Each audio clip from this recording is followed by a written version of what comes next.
So finally हमारे SSC stenographer के CBT की जो एग्ज़ाम डेट है वो आ चुकी है एंड 10 और 11 दिसंबर को हमारे सीबीटी एग्ज़ाम होने वाले हैं।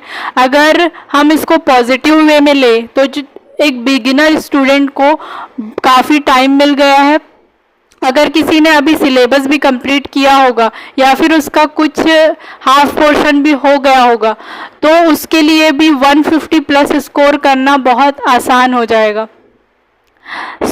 आज की वीडियो में हम बात करने वाले हैं एक ऐसे टॉपिक की जिसमें स्टूडेंट्स की गलतियां होती है।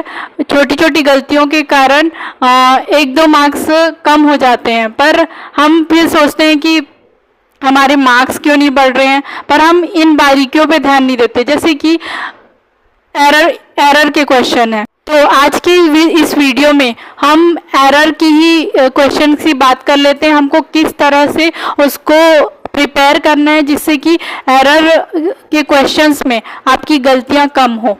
तो आपको सबसे पहले क्या करना है कि जो ग्रामर है वो अगर आपने कंप्लीट कर लिया है, ग्रामर के जो हमारे सारे टॉपिक के नाउन प्रोनाउन के सेपरेटली आपने एरर सॉल्व कर लिए हैं, उसके बाद अब आपको सीधे प्रीवियस ईयर क्वेश्चंस में आना है। प्रीवियस ईयर क्वेश्चंस आपको कहाँ से करना है, या तो आप पिनैकल की बुक ले लीजिए या फिर किरण पब्लिकेशन की बुक ले लीजिए।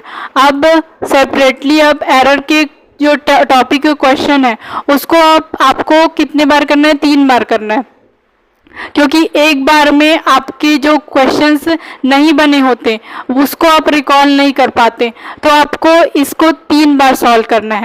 तो सबसे पहली बार जब एरर सॉल्व कर रहे होंगे, पीवाईक्यू सॉल्व कर रहे होंगे, तो आपको बारीकी से हर एक क्वेश्चन में ध्यान देना है। अगर आप एरर फाइंड कर पा रहे हैं, आपको वहीं पे नहीं रुकना है। आपको एरर अगर फाइंड कर लिया है तो उसमें आपको इम्प्रूवमेंट भी करना है। मतलब एरर के ही जो क्वेश्चन है, एरर के क्वेश्चन में तो हमको सिर्फ एरर फाइंड करना होता है, बट आपको एक एडिशनल चीज और करना है कि उस एरर को आपको इम्प्रूव करते भी जाना है। मतलब अगर इसमें ये नहीं आएगा तो क्या आएगा, ये दिमाग में हमेशा रहना चाहिए अगर आप एरर सॉल्व कर रहे हैं। वैसे तो एग्जाम में आपको सिर्फ एरर्स फाइंड करना होगा, पर अभी जब आप प्रैक्टिस कर रहे होंगे तो आपको हमेशा ध्यान में रखना है कि उस एरर में आपको क्या इम्प्रूवमेंट करना होगा। इस तरह से आपका फर्स्ट गो में आपका पूरा एरर के क्वेश्चन सॉल्व हो जाएंगे।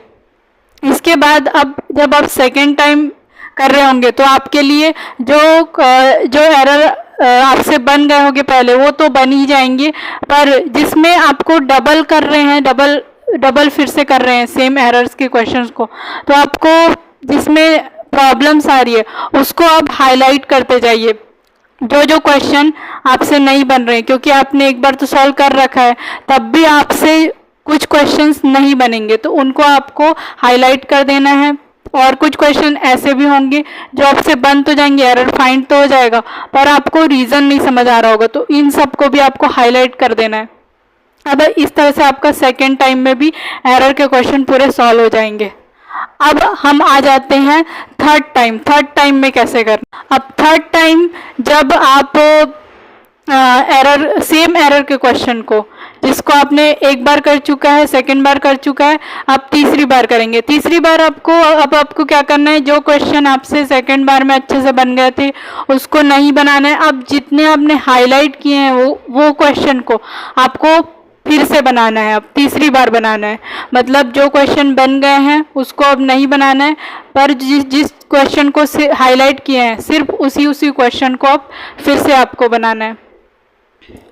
इससे कि आपका 3 बार जो प्रीवियस ईयर के जो एरर के क्वेश्चंस हैं वो अच्छे से हो जाएंगे। और अगर एग्ज़ाम में उस एरर से रिलेटेड कोई भी क्वेश्चन आता है तो आपसे आराम से बनेंगे। और एसएससी में लगभग हर साल पीवाईक्यू रिपीट करता ही है, और अगर पीवाईक्यू सेम रिपीट नहीं कर रहा है तो उसके कंसेप्ट तो रिपीट होंगे ही, क्योंकि ग्रामर तो सेम ही रहेगी। इस तरह से आपको एरर के क्वेश्चन पूरे कंप्लीट कर लेने हैं। इसके बाद अब क्या करना है कि जो टेक्स्ट बुक में मॉक टेस्ट होते हैं, टेक्स्ट बुक में जो मॉक टेस्ट होते हैं, अब उसमें सेक्शनल मॉक लगाइए या फिर टॉपिक वाइज पर लगाइए। टॉपिक वाइज जैसे एरर के जो मॉक होते हैं वो किसी भी एसएससी एग्ज़ाम के हैं या फिर बैंकिंग एग्ज़ाम के भी क्यों ना हो, उसको भी आपको लगाना है। और ये टेस्ट लगाने से पहले एक और चीज़ आपको करना है, जो अभी रीसेंट एग्ज़ाम्स हो रहे हैं उसके एरर्स आपको के क्वेश्चन को पूरे को आपको प्रैक्टिस कर लेने हैं। एंड देन आपको फिर टेक्स्ट बुक में जितने भी एसएससी हो, बैंक हो, उसके एरर के क्वेश्चंस है उसको आपको सॉल्व करना है। और अगर आपसे नहीं बन रहा है उसके लिए सेपरेट कॉपी बनाइए और सेम क्वेश्चंस को जो आपने कॉपी में लिखे हैं उसको आप बार बार प्रैक्टिस कीजिए, इससे कि आपकी एरर के क्वेश्चंस पे 100% एक्यूरेसी आएगी। एंड इसी तरह से हम एक एक वीडियो लाते जाएंगे जिससे कि एक एक टॉपिक पर हम डिस्कस कर लेंगे उसको किस तरह से प्रिपेयर करना है, क्योंकि बहुत सारे स्टूडेंट्स के सेपरेटली मैसेजेस आते हैं मुझे और सबको अलग अलग गाइड करना थोड़ा मुश्किल हो जाता है। इसलिए हम इसी तरह से एरर को कैसे बनाना है, क्लोज टेस्ट को ऐसे सेपरेट वीडियो में डिस्कस कर लेंगे।